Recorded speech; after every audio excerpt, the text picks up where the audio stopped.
Everything's gonna be fine. We know, man, we know. I don't want them over there. I'm good. What? Stay quiet. See the black guy. I didn't make that choice. I think it looks good. We were talking about that ourselves. Next time. Next time.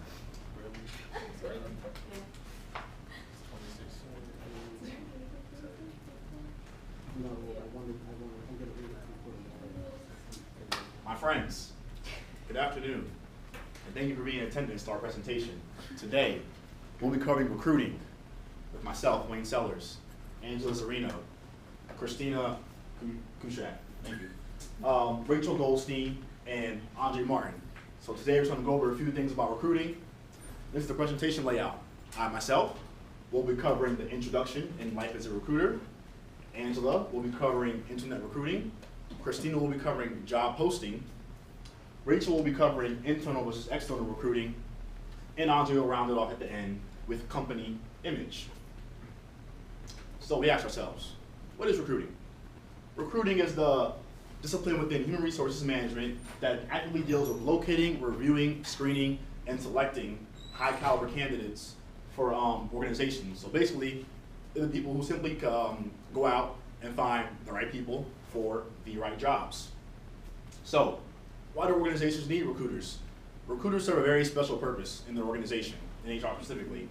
They're the professionals who introduce talent into organizations. They're usually the first point of contact with talent when they're inquiring about getting into the organization. They also have a sharp eye for key skills and competencies and good experience when screening applicants. So, what do recruiters do? Often people think that recruiting just involves simply interviewing and hiring somebody. There's a lot more to that. There's a good amount of work done before recruiting that happens before a job is posted, before a candidate is contacted. And recruiters work with stakeholders to create, manage, and fill jobs on a weekly basis. So, behind the scenes, like I said before a job is posted and the candidates are contacted, there is work done with the hiring managers to iron out specific jobs, specific details and specifications.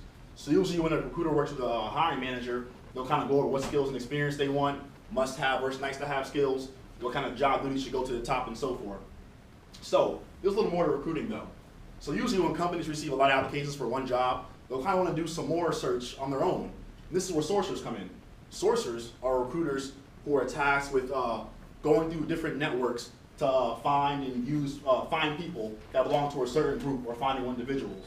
So more information on sourcers. They usually come in when they need, if it's a job that's not receiving too many applicants, they help create more traffic on that requisition.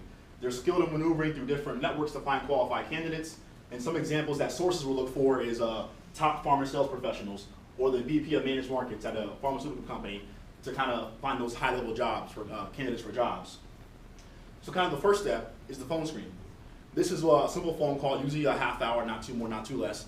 We'll go over simple experiences, and the interest in the job. And this also, when the recruiter gets a feel for the candidate in the phone screen, this will ultimately determine if they're moved on to the first round interview. And now to the first round interview, this is a little more in-depth. This is usually what the lead recruiter does. They will go over previous work experience, skills, competencies, and they'll also do some situational and performance-based questions. And also, they'll also lay out details for the overall hiring process, pay, benefits, who they'll be interviewing with. Now this is the candidate review session. This is the time where the hiring team, so the recruiters, the hiring managers, they'll gather together and discuss their thoughts on the prospective candidates. So they'll go over the pros and cons, who should be moved forward, who should be kept back and not moved forward. And this will also be repeated after the second round and so forth until a hiring decision is made. Now, on to the offer stage. The offer stage, usually the recruiter or his team takes care of that. So when the decision is agreed upon, they'll be responsible for finalizing the offer letter and shipping it out to the lucky candidate. And also the recruiter will play a part in determining the base salary, so as long as compensation gives them the green light. So after the little life of the recruiter, where can recruiters work? They can work in a number of different organizations in different capacities. So usually we think recruiters work for organizations that help fill jobs for them, but there are different types of recruiters that can work in different kind of capacities, like I said. So the first kind of recruiter we're going to go over is a corporate recruiter. This recruiter will work for most often than not, one organization, and they will help fill jobs with that organization only. And they're usually assigned to one function, such as sales, IT, finance, or legal. In this example, a lead recruiter can support the legal department, which means all kind of jobs open will go through the legal recruiter, and they'll handle all kind of filling of those jobs. Headhunter. A headhunter usually works as a independent consultant, or they work at a recruiting agency, and these people are tasked with finding candidates with a specific type of skill set. So headhunters, like I said, require a certain kind of skill set. They usually specialize in a field or industry, and they usually, if the job is filled with the candidate that they sent the organization, they'll get a commission of the base salary of that employee. So this place I worked at last summer, Novo Nordisk Inc., one of their recruiting tactics was they had a team called the Avis Inside Search Team. This is basically a team of recruiters and sourcers that is kind of an internal recruiting agency, so they save money by not passing the jobs on to the agency. So they will recruit for specialized positions and in hard-to-fill regions. So, why is recruiting important? Recruiting is the pathway to which talent finds its way into an organization. If a recruiter does good and is bringing exceptional talent into the organization, and the organization does well, we all get bigger bonuses. But also, recruiters are bringing in bad hires and turnover is on the rise. It can prove to be very costly. So why should you think about being a recruiter? You get to see the jobs within the organization and understand more of the business you're in. You meet more people, chances are the people you know are people you've either hired or you help them hire somebody. And also, hiring managers can favor you or not based on the quality of candidates you're sending them when you work with them. So we'll do what I knew and you as my summer as a recruiter as a talent acquisition intern at Novo Nordisk. My first half, I worked with a sourcer, so I was classified candidates in the applicant tracking system. I worked with Monster and LinkedIn. I reached out to passive candidates and also did a lot of sourcing on finding candidates for different jobs that were open. And then in my second half, I worked with the lead recruiter for IT and finance, and this is the kind of more in-person kind of part of recruiting. Participated in the candidate review session, led off in the first round interviews with prospective candidates from contingent to director levels, and also participated in the recruitment strategy dialogues, like the kind of pre-stuff that goes on as far as recruiting, as far as like, okay. Also, so overall, my summer as a recruiter, I learned about the different jobs like sales, finance, and IT. I learned about the many important steps and participated in the recruiting process. And this summer, I will be an HR assistant intern at Amazon in Coppell, Texas, where recruiting will be one of the many different HR disciplines I get to touch on amongst all the other things. So that was my introduction to recruiting and kind of the life cycle what a recruiter works in. Next up, you will have Angela touch on internet recruiting. Thank you. Hello, I'm Angela Zarino, and I'm going to talk about internet recruiting. So, internet recruiting is a broad term, but it does cover everything from social media and recruitment advertising to online selection tools and job boards. It is used to target both the passive and the active job market, and in turn help businesses of all sizes engage with the growing available pool of talent. So first I'm going to talk about traditional recruiting versus modern recruiting. So your traditional would be your job ads in the local paper, temp agencies, and hiring internally. And then your modern recruiting would obviously be your social media, which I will get into more specifically a little later on. Social media is just a really easy way to engage with job candidates and is a proven way to overcome hurdles and drive down costs. So some of the many advantages of internet recruiting would be that it is inexpensive, it's quick and easy to post announcements, the responses arrive much faster and in greater quantity, and it generates a wider range of applicants who can be screened by a computer.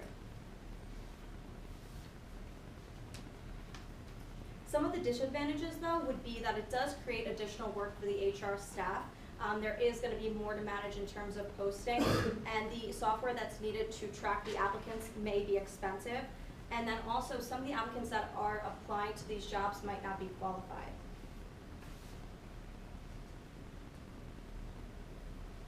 So online recruiters seek a much larger audience than other methods do because people are seeing these posts and sharing them a lot more. So a company just basically wants to attract somebody that's going to be a good fit for their organization, but a lot of people are seeing these and they may attract uninterested parties by doing so. So the cost. So recruiting costs are among the highest expensive because of training and retention. So online recruiting drastically decreases the cost of recruiting because it does involve less human interaction and it reaches a much broader audience, and you are able to file records electronically. So online recruiting offers a variety of tools, which I will get into a little bit later. They have pre-employment screening and also personality assessments and testing, which allows you to select qualified candidates, which is the goal of internet recruiting.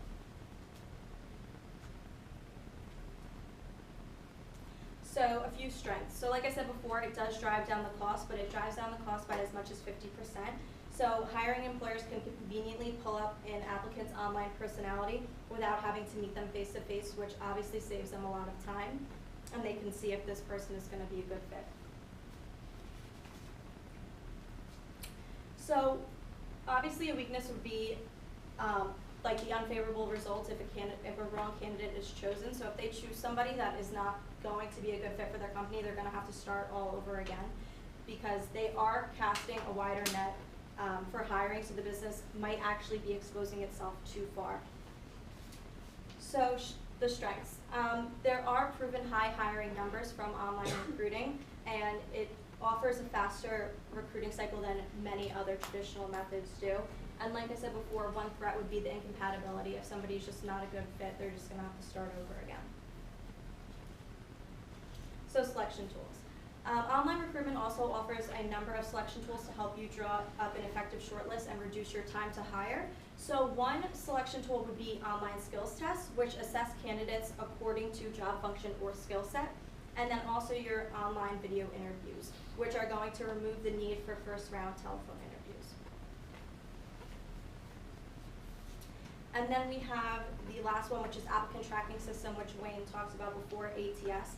The applicant tracking system reduces your recruitment administration time, streamlines your entire recruitment process, and rejects or provides candidates with feedback at the click of a button. So one strategy a company can use is the telling their story strategy. So basically having them talk about what it's like to work at their company, talk about the corporate culture, their vision, their mission, and also posting entertaining pictures and videos is going to attract people to their company and make them stand out. So where to post? A lot of you in this room probably have used these websites that I'm about to talk about right now, and probably found a job or two on them. So Monster, LinkedIn, Indeed, Career Builder, and Glassdoor are all great, easy, fast, reputable websites that people turn to when they are in need of a job. So companies should really recognize that their online efforts should not, or they should augment but not replace traditional one-on-one personal contact. Because if you don't meet with somebody in person and you don't realize that you have the chemistry with them or don't have it, then it might be a waste of your time. So some facts and figures. Most job seekers do use social media to speed up their employment process. So of the many social media seekers seeking jobs, 54% of them use Facebook, 25% of them use Twitter, which Christina's going to talk about, and 26% use LinkedIn for their job hunts. So talent pool. Advertising job openings open virtually everywhere in the world, so people can see these, share these, and it's not unusual for some people to move to a new city to get hired from a company that they found online.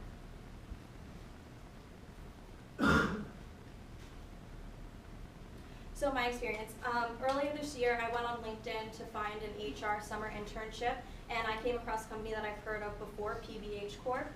They own, market, design, and source these iconic brands. And so I went on LinkedIn, I posted my resume on their website, and they took 3 weeks to get back to me. They told me from the very beginning that it was going to be very competitive because they did receive 1,400 applications online.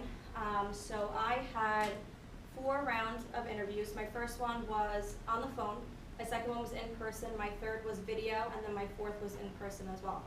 So long story short, I got the internship. There's only one intern per department, so I will be interning in the organizational development and talent management department this summer at PVH Corp from my LinkedIn finding online. And next, Christina is going to talk about job postings.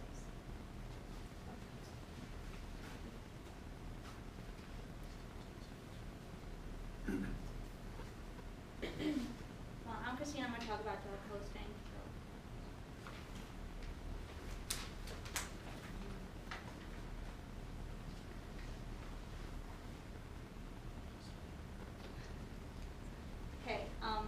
is job posting? Job posting is when job seekers explore a wide